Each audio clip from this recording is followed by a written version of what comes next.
Hey, if you're staring down some really ambitious goals for your institution in 2025, and maybe you're dealing with some hurdles, maybe it's fighting seemingly losing battles with leadership, working against public doubt about the ROI of higher ed, or struggling to find ways to truly differentiate your institution and drive prospective students down the marketing and enrollment funnels, then I have a solution for you. We'll talk more about this later in the episode, but for now, just know that my friends at Viv Higher Education are really doing some cool stuff as a higher ed marketing agency. And if I were responsible for marketing or enrollment at a college or university, knowing what I know about them and how they think, they would honestly be my first call, even before I called John Azoni at Unveiled for video storytelling help. So check them out at vivhied.com. That's vivhied.com. And stay tuned for more info on how they can help your institution overcome obstacles and crush it in 2025. Hey, welcome to the Higher Ed Storytelling University podcast, a show where we bring together Marcom leaders from both inside and outside higher ed to give you fresh perspectives on successful organic content creation and strategy in higher education. My name is John Azoni. I'm the founder at Unveiled, a video production company working specifically with colleges on their storytelling and commercial video content. You can learn more about our work at unveiled.tv. That's UNVEILD. And if creating content that resonates emotionally with your audience is a priority for you, then you need to be subscribed to the Higher Ed Storytellers Digest. It's my weekly newsletter where we cover a lot of ground about content creation and strategy in higher ed. So sign up for that for free at unveiled.tv/newsletter. All right, let's get on with the show.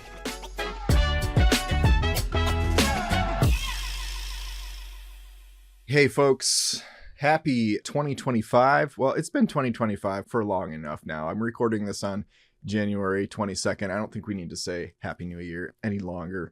But I am here with an episode about best higher ed video tips for 2025, wrong answers only. So this is going to be a solo episode. I don't have a guest. I'm between guests right now. If you want to be a guest on the show, reach out to me and let me know. We talk about higher ed content creation and storytelling, and it doesn't have to be about video. One thing I will say, I get a lot of pitches from people who want to be on the show that have clearly never taken a second to find out what the show is about. So I get the most off the wall pitches from folks outside of higher ed that are like, this would be a perfect episode for your audience. I'm like, did you take 5 seconds to know what my audience even is? Anyway, so it is very cold here in Michigan. The feels like temperature is -8 degrees. My kids have had yesterday and today off school for snow days. We don't even have a name for a snow day when it's not snowing. It's just a too cold day. And so this is a thing. This is a new thing. I remember it had to be like a foot of snow before school was canceled growing up. And I remember one year it snowed a lot and we had 3 snow days in a row. And that was like the year that will live in infamy in my mind. I remember building snow forts and it was so fun, 3 days in a row, waking up to, hey, there's no school. That is the best feeling when, my mom, who would leave for work at GM at 6 in the morning, and she'd come in and wake me up to say goodbye, but she would tell me that I didn't have to go to school that day because it was a snow day. The best way to wake up, unequivocally. But now they've started giving out snow days for it being too cold. And so I can understand the kids that walk to school, that being too cold. So totally get it. All right, I've grown to be okay with okay, we're not going to, this is the 2020s. We're not going to make kids walk to school and get frostbite on the way. But my daughter, who is 7 years old, had basketball practice canceled last night because it was too cold. Now, this one I don't understand. And serious question, if anyone can tell me a logical answer to this, what could possibly go wrong in the 20 steps that it takes to get from a heated vehicle into a heated building?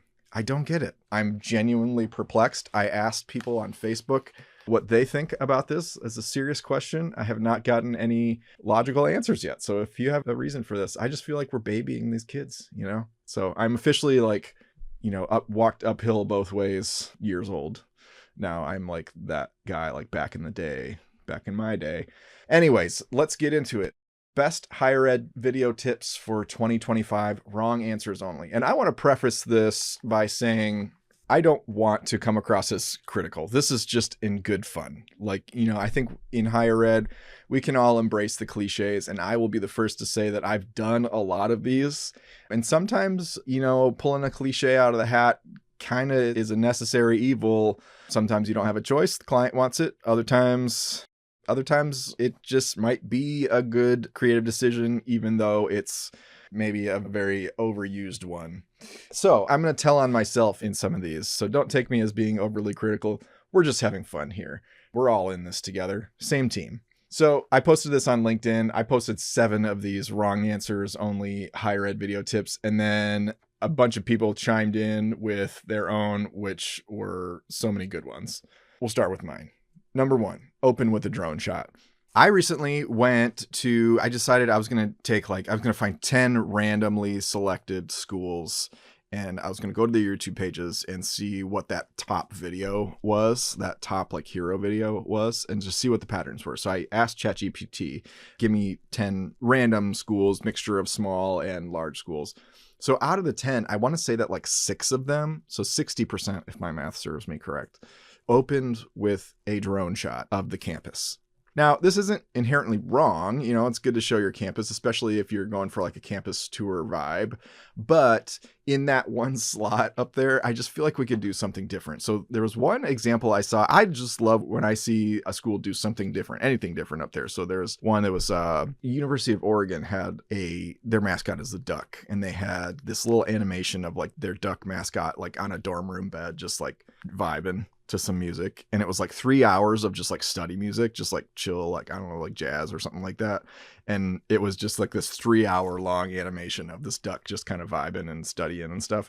And I thought that was cool. Are they going to dramatically increase enrollment with a video like that? Probably not, but at least it creates a vibe that's something different, something that stands out. So yeah, open with a drone. Wrong answer for effectiveness. I suggest finding another way into the story or into the content than just a standard drone flyover of your campus. Number 2, dramatic symphony music should be your only option for pumping up the emotion. I see this a lot, and it's taking a boring story or a boring narrative and just adding dun dun dun dun dun dun dun dun dun, and it's lipstick on a pig. It's you can't just add dramatic music, and it's if a chef went to dumpster diving and found rotten food ingredients and then just dumped a bunch of salt and sugar on them and was here's some gourmet food. It's just not going to work. So my wish for higher ed in 2025 is that we completely ditch the symphony music altogether. Let's just ditch it. I have one client that really gravitates towards jazz, and I love editing those because I love just happy jazz music in the background. I think it works great for videos, just a real, upbeat kind of jazzy improv kind of vibe and a good bass line, So this one school, we use a lot of jazz music that's at their request, and I'm this is a great idea. This very smart marketing here. I think this is a really good vibe that kind of signals hey, we're a Ivy League school, but also we're kind of down to earth and we're cool. We're hip. We're jazzy. So I like that. And I've started using jazz music in my internal content too, here and there. And I think it works. I think it works great. Let's just ditch the symphony music. All right. The next one is "Hi, my name is an incredible hook. So just don't start with "Hi, my name is such and such. I'm the president of such and such." Really try to find anything that's interesting, that's slightly, that's hints at the topic, but that gets you into the story in a different path. That's where I think a lot of people go wrong with videos. They start at the beginning, at the logical beginning. "Hi, my name is blah, blah, blah. Here's who I am. Here's why it matters. Here's what I have to say. Here's why you should care." And that's fine. That makes a fine video, but we can do better with these hooks. Number 4, use slow motion always. Never don't use slow motion, even if people are just sitting there not moving much. In reality, I instruct our camera operators, our filmmakers, to not use slow motion as a gimmick. let's keep things normal motion, normal reality. Where slow motion does work though is when something is happening that's happening fast that you want to slow down, and it kind of makes it more dramatic. But a pet peeve of mine in the video world is seeing someone just like typing on a computer or something that's already kind of a pretty static movement, but they put it in slow motion. So it just looks like they're typing really slow. Number 5, write a poetic script and get a voiceover artist to read it in a soft, reflective tone. Also pair this with number 1 about the drone shot. So yeah, also see a lot of this with, the sort of inspiring, like aspirational kind of script that's like, artsy and poetic and stuff like that. And there's usually like a shot of like someone in a lab coat that's like peering into a microscope or like holding a beaker or something like that. Number 6, always end the video with a montage of students looking into camera saying, we are school name.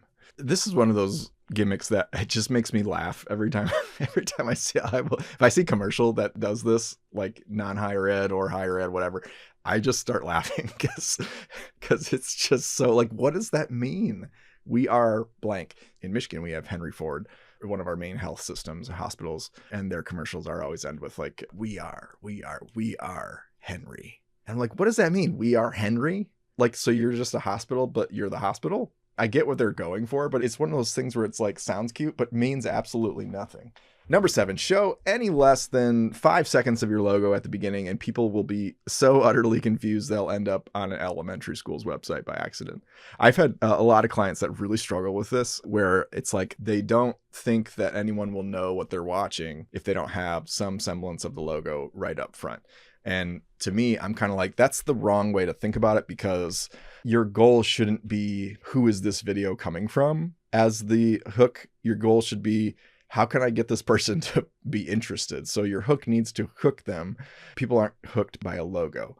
If you feel like you have to have like the logo right up front, that's probably signaling that, maybe somehow subconsciously deep down, you're thinking, hey, if this person clicks off of this thing in 2 seconds, I want them to at least have seen our logo.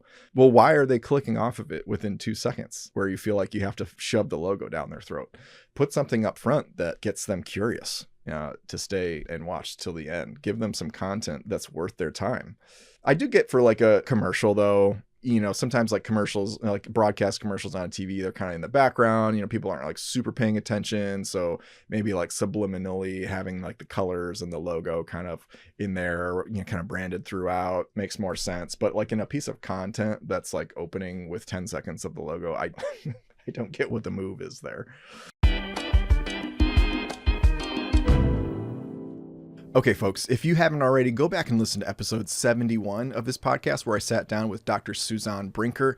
She's the co-founder and CEO at Viv Higher Education, and we talked about differentiating your college, and she brought some really unique perspectives that I hadn't thought of before. One in particular was her thoughts around red ocean versus blue ocean strategies, and that was kind of a light bulb moment for me because it was different from all the other thought leadership I'd heard about differentiating your institution. So that conversation really impressed me, and since then I've gotten to meet their team and have become a genuine fan of theirs. So I wanted to make sure our listeners knew about them. Viv Higher Education is a full-service marketing agency specializing in enrollment strategies for colleges and universities.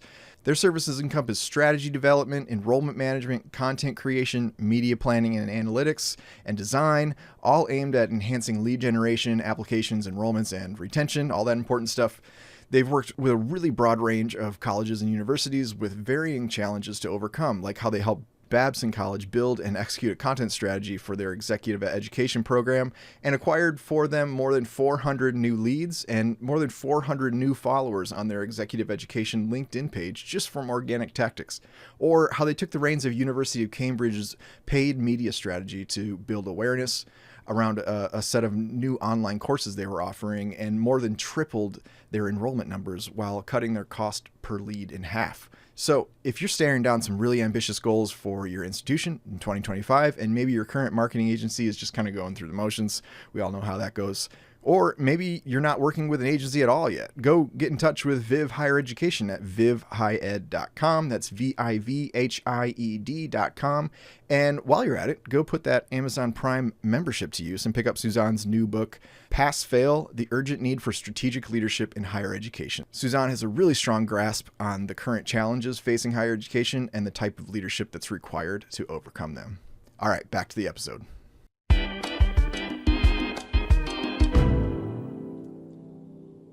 All right, let's get into the comments.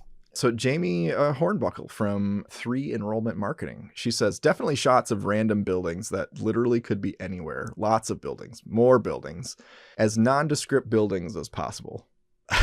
I think this is funny because it is true. A lot of campuses have a lot of the same looking buildings, maybe like old looking buildings. And I will say alumni tend to like the campus vibes. Like they have memories tied to these buildings and things like that. I think we just put more stock into our buildings, into our architecture than probably is relevant to a prospective student. I will say there are some colleges that have really cool architecture. You know, I had Michelle McMahon on the podcast, and as I was looking for images for the thumbnail for that episode for YouTube, you know, they've got some cool buildings, like some really interesting architecture. So I think that's worth it. You know, I think, you know, there's a school by us called Walsh College that has a really cool building inside and out, just like really well designed, just inspiring to be in there, and it's inspiring to drive past it. So like for a school like that, I'm like, yeah, let's showcase the architecture. But yeah, here's some buildings, you know, come to our school. We got the best buildings. Colin Nekritz, I'm not sure if I'm pronouncing that right. Don't forget to grab a bunch of disparate people with different skin colors who are not friends and don't even know each other to imply diversity for the campus, having them join in a semicircle for a flyover, preferably right as the leaves are turning in the fall. Oh yes, the quintessential diversity shot. It's not even that diversity is wrong. It's that it's like this forced diversity of like, you have someone with a hijab and then someone who's white and then someone who's Hispanic and then someone who's African-American. In reality, a lot of those groups tend to hang out with each other. Like in high school, growing up, like a lot of the African-American kids, they would congregate together in the cafeteria. A lot of the Asian kids would congregate together. You know, for better or worse, there was a lot of, you know, mixing of cultures too, but you never really see, like in high school, you would never really see like a perfect picture of like a Asian girl and then like a white guy and then a Hispanic guy and then a African-American girl like walking down the hallway, just happily conversing. There's no drama. They just love life. And they're like holding their books in their hand, which is another one that we're going to get to. But yeah, so diversity is important, but let's maybe bring it back to reality about what diversity actually ends up looking like on our campuses. Oh, and I should mention Colin Nekritz. He is strategic marketing consultant. He's a growth and brand expert who helps organizations achieve their goals and reach their audiences. And he works as a marketing strategist for national and global brands. All right, so go check out Colin. All right, Jennifer Jordan, strategic communications manager at Columbia International University, says your video content should say, dream big, start here, you're home, the time is now, just do it. Wait, that one's taken. Yep, these college taglines, I mean, they're not going anywhere. They've been around for a long time. I feel like there's just like no college tagline that isn't going to sound played out. Like maybe we should just retire the taglines altogether.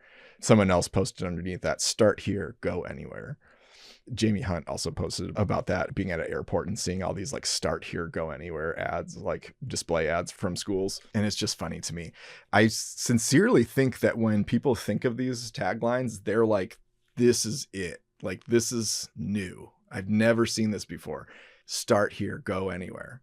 Like, it sounds cool, but it sounds cool if you don't actually like look at what other schools are doing. Just a story about this. My dad got remarried and I was, I don't know, probably 22 or something like that.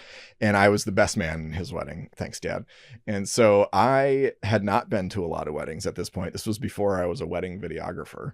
And I planned in my speech to say, because, you know, I was big like Christian church guy back in the day. Everything was about Jesus and God, and that defined my entire worldview for everything that came out of my mouth. And I wanted to put in there, love is patient, love is kind, love never fails, whatever is the verse in Corinthians. And I just thought that was gold. I was like, dude, no one's out here giving speeches like this. This is going to kill. And my friend who at the time who I took to the wedding, she's like, yeah, that's every speech in every wedding says that. So don't say that. And I think that's what's happening here with taglines. We need some outside perspective of like, what is actually the landscape of college taglines? How common is this one that you're thinking of? Like, your story starts here or your journey starts here, because it's not original. Nick Savino, another higher ed videographer, does work with Penn State, and he says, I agree with all of these. Number 6 only holds some weight when my team and I work with Penn State. The whole we are thing. Sometimes you got to do what you got to do. The client's paying the bills. My rule of thumb as someone that likes to be, helpful to clients and serve their needs as a videographer, I just say, I'm going to tell you once what I think, then it's up to you. You want to open with the logo, you're going to get an email from me that says, I don't know that that's a great idea in this context, and here's why, but I defer to you. And, sometimes when you defer to the client, it doesn't go the way you suggested. That's actually a lot of times. And I'm okay with that. We're here to make you happy. Jeff Holman, CMO, marketing and brand director at University of Florida, Warrington College of Business, posted a very evergreen video. It's by a company called Dissolve that says this is a generic brand video. And it's like just all these like brand video cliches. I thought that was a classic. Matt Hames over at 3 Enrollment Marketing, he says on YouTube, make the video title Campus Drone Tour. It is sure to be found by people on the second most used search engine. This could be a whole episode in itself on like at YouTube SEO. If you want to learn about YouTube SEO, YouTube organic content strategies, reach out to Matt. He's got some good thoughts. He's always in my comment section with some good nugget about YouTube thumbnails or YouTube titling your videos or SEO, whatever. I've learned a lot from him. But it's just funny because like I think people use YouTube as almost like a catalog, like an internal catalog. And I think that's one way to think about YouTube. Like I think you either use YouTube as a holding place for links, or you use it as an external like pulling of potential leads. Like you're using these videos to go fishing for prospective students, and you're going to treat this like an actual like YouTube channel SEO kind of search optimized content library. And so I make that distinction because I think that a lot of people think they're using it as a search optimized lead magnet sort of content library, when they're actually using YouTube just as kind of an internal holding place. So when you label a video Campus Drone Tour, you're probably thinking, well, if somebody knows they want to go to University of Idaho or whatever, I have no idea if University of Idaho has a campus drone video. I'm just using this just off the top of my head. If they already know they want to go there and they want to see a tour of the campus, they're going to click on Campus Drone Tour. That meets exactly what they're looking for at that time. But you got to think of, if someone's searching colleges in Idaho or whatever, like college drone tour of Idaho, or like a better one would be University of Idaho campus drone tour or something like that. So at least when someone's searching University of Idaho in their YouTube feed, that might come up. But you got to think about like, what is the person that doesn't necessarily know what they want to see? What might they be searching, and how should you title that video? So classic example is, titling a video like Mary's Story. Well, that works if you're going to go to the College of Engineering and you are maybe in a playlist of videos of just engineering students. And so you want to hear from Mary, who you assume is an engineering student, and she has a story that might be relevant to you. But if you're just like, who else is just like a high schooler or maybe like a potential grad student that's just going to type in Mary's Story into YouTube, it's just not how people search for things. So you have to think about things on how do they search for things, maybe more by the program. Mary landed her dream job after graduating from University of Idaho, whatever, something like that. Treat it more like a news headline rather than an internal catalog title. Anyway, that's my soapbox on that. Ryan Morabito says, make the school the hero of the story and not the students. Ryan Morabito from 5 Degrees Branding. Yes, that is often the case. We make the school the hero of the story, and it's a lot of, we are this, we believe this, our mission is this, our values are this. We have the best professors. We have the we. And that is really making the school the hero. And there is room for that. I think, there's a place for informational videos that say like, because like at some point I want to know, like, sell me on your school. Like, just, I don't want to watch a long tangent of a story to figure out what the value is that you're offering to me. At a certain point in my buying journey, I just want to know, like, just sell me on it. Why should I give you money instead of this other school? What am I going to get from you that I'm not going to get elsewhere? But when so much of your content is me, we, our, us focused, then I think that's a problem. I think we really need to uplift the natural stories that are coming, the stories of transformation that are coming out of students that experienced the value that you're talking about, because they can actually illustrate and show the value, not just tell about it. Because it's sort of like, hey, we're this, we're that, we're awesome, we're that. It's sort of like, trust me, bro. Just trust me. There's no source. The source is trust me, bro. But when a student is saying, hey, I experienced this and went through this and I got through it this way and now I'm doing this or whatever it is, and these are the things that really benefited me in that process, that's not trust me, bro anymore. That's trust the student that has actually lived it. All right, Michelle McMahon. Michelle McMahon, as I mentioned earlier, from University of Limerick. She's their digital marketing and content officer. Really great marketer. Follow her on LinkedIn. Also go listen to our episode a couple episodes ago with her. She says in her wrong answer only, include all the interviewer questions or overlay them on screen. No one could possibly understand the context with complete answers alone. If this makes your video twice as long, congrats. It's now twice as good. Yeah, no, I'm with Michelle on this one. It's sort of an amateur vibe to have videos where you're putting the question on screen and then their answer. Sometimes that's necessary, but a more professional approach is to instruct your interviewee to speak in complete sentences. And I give them this example. So I'll say, like, if I ask you, like, what program did you graduate from? I don't want you to say College of Engineering. I want you to say, I graduated from the College of Engineering. That's a complete sentence. That doesn't necessitate the need for us to put the question on the screen and make this video unnecessarily long and more boring than it has to be. So yes. Wrong answer would be to include all the interview questions on screen. Brian Gentry. I don't know if it's Gentry or Gentry. Brian, you can email me and rip me apart for either one of those pronunciations. Director of Communications at University of South Carolina College of Arts and Sciences.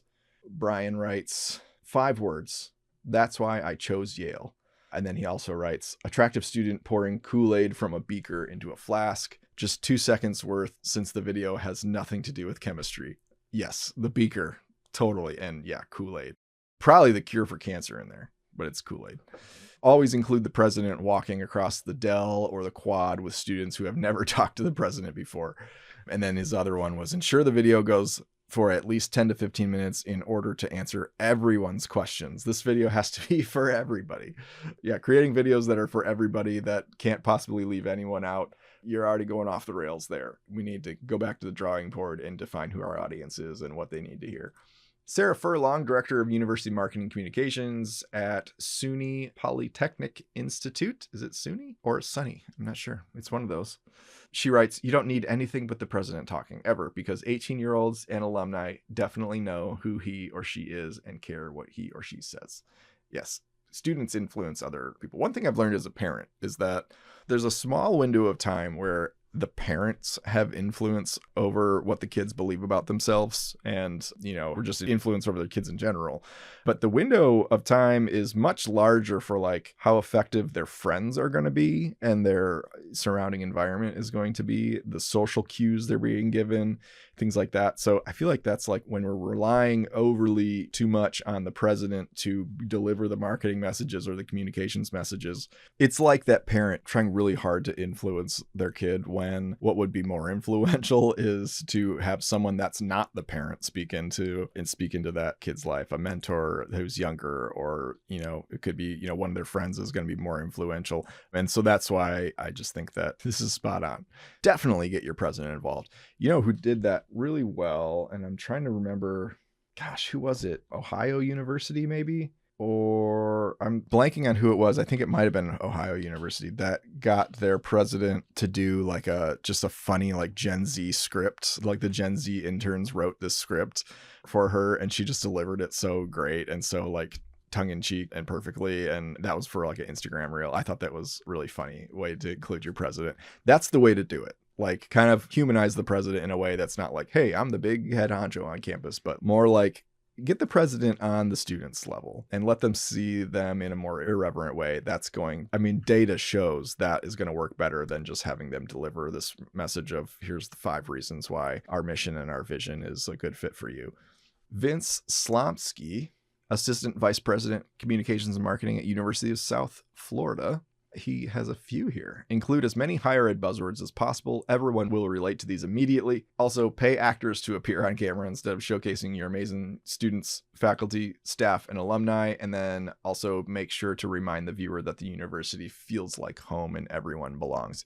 Yeah, if you just say you belong, that's it. That's all you got to do. Just say you belong. And people are like, oh, okay, I didn't know I could belong there. Jonathan Blundell from the Texas Association of Community College Marketers show footage of students walking across campus awkwardly holding their books in their arms instead of their backpack. And this didn't occur to me until I read Jonathan's comment that I'm like, yeah, why do we see them holding their books? That never happens. Like, who's carrying their loose books around? It's just like, who goes to the grocery store and carries out like an armful of loose groceries to their trunk? Actually, I do that a lot because I don't like I don't like getting bags. We have Meijer here in Michigan. Meijer is notorious for, like, you buy a pack of gum and an onion, a rotisserie chicken or something, they're going to put those in 3 separate bags. And God forbid you buy anything glass, like a candle or like maybe a bottle of wine or something. They're going to put that thing in like 4 plastic bags. Like, that's going to keep it from breaking if you drop it. But I just hate using plastic. I hate being a participant in the single-use plastic bag culture. So you might actually see me carrying a few things loose out, from like Lowe's or something, like, out to my car. But books would not have been one of them. You best believe I had a Jansport backpack in middle school, elementary school. I'm not sure what I had in college, though. I mean, I had some sort of backpack. Probably wasn't Jansport, though. It probably had some like punk rock band sticker, like Rancid or like No Effects on it, like a patch or something like that. John, in parentheses, Jack Allen, so his name must be Jack, digital producer, creative at University of South Carolina. I would add slow motion of the school's mascot, but in reverse and flipped horizontally with a side of vignetting. Yes. Any artificial post-production trick, like a star wipes or, anything like that, like, it's just going to immediately pump up the video. Vignettes, I do have a disdain for. It's just a very 90s way, like just a 90s sort of style of video making. So really, I mean, please use vignettes very sparingly. Mickey Bedell, Assistant Director of Social Media at Dartmouth College or Dartmouth College. I'm guessing it's Dartmouth College. Don't forget to highlight your amazing sense of place through woods, walkways, brick/hyper-modern buildings and downtowns that definitely don't look like every other college or university in the world. And leave in every gasp, pause, and stutter in your 3 out of 4 interviews with faculty and students for authenticity. Everyone wants to watch a live stream of consciousness, and it's not confusing at all to not prompt people. Yes, I think there's a balance here. On one end of the spectrum, too much stream of consciousness is bad. On the other end of the spectrum, 0 stream of consciousness sounds like you're reading off a teleprompter. So I do, and especially when interviewees are having to read something off a teleprompter, I actually tell them, throw some ums in there, throw a pause in there, look away from the camera for, just like do some stuff that you would normally do if you were talking. But yeah, absolutely. When you just let people kind of ramble and there's like no editing involved in this video, it's a painful video to watch. Edit Barry, from a founding partner at E&A Collaborative, says go longer than 2 minutes. Yes. Definitely there's a place for short videos. I think there's also a place for long videos, but I would say there's not much place for boring videos unless you have a really captive audience already that has nowhere else to be except to watch this maybe informational video or something like that. But by all means, don't make videos longer than they have to be. Nancy Dudek, technical writer at McMaster Carr, writes information copy for industrial supplies catalogs. Students doing experiments in a dark lab with a purple light bulb. Yes, absolutely. And the cousin to that one is the IT commercial where it's just like they're in a dark server room with just like blinking lights and they're just like pointing at things and like, pushing buttons and stuff. Jody Kane Ruck. Folks, I'm just butchering everyone's names. I'm sorry. I shouldn't have started the pattern of naming everybody. I should have just said another person said this. But from Emory University social media manager, OMG, I've been laughing about number 6 for years. That's the we are one that I said in my original post. Watching a commercial and you're like, oh man, they're about to do the thing. Yes. Jody gets it. I feel so seen right now because that's what I do too when I watch a commercial that's heading in that direction of doing the we are. I get the same way. I get excited. I'm like, they're about to do it. Yes, they did it. All right. And that completes the comment section. So thanks everyone for chiming in on this comment thread.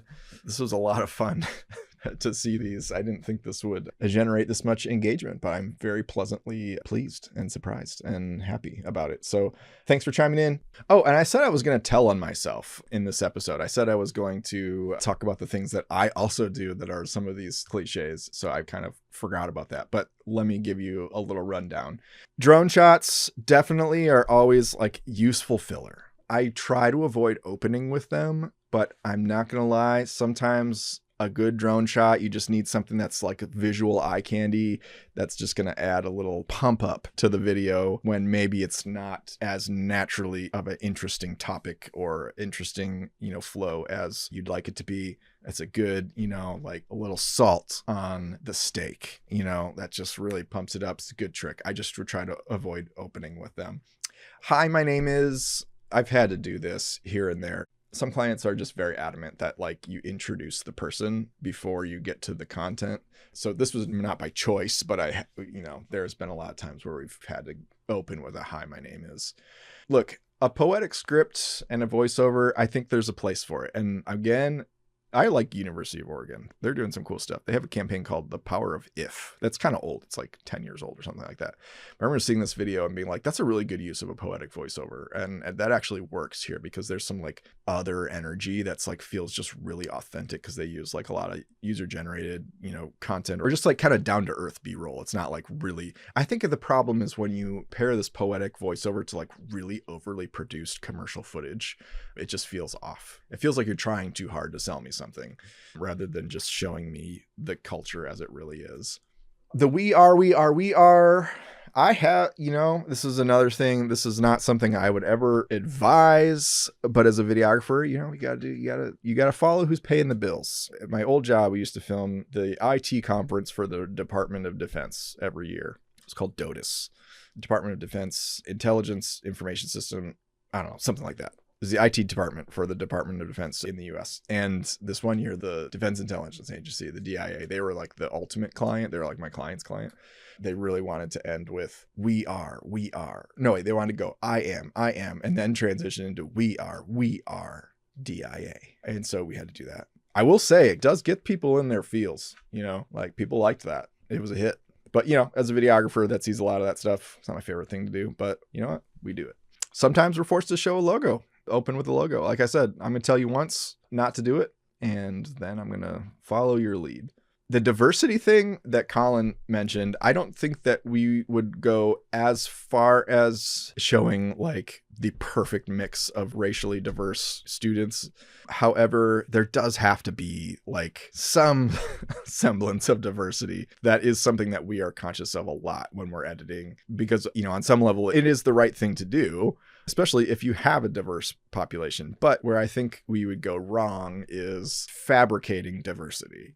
Like if you're a mostly white university, well, maybe that's a problem. Maybe that's something you should work on, in an actual real life sense. Like maybe you should attract some more diversity, but also like you don't want your marketing to show this like super diverse population and then have students get there and it's completely wrong. Like they'd feel lied to.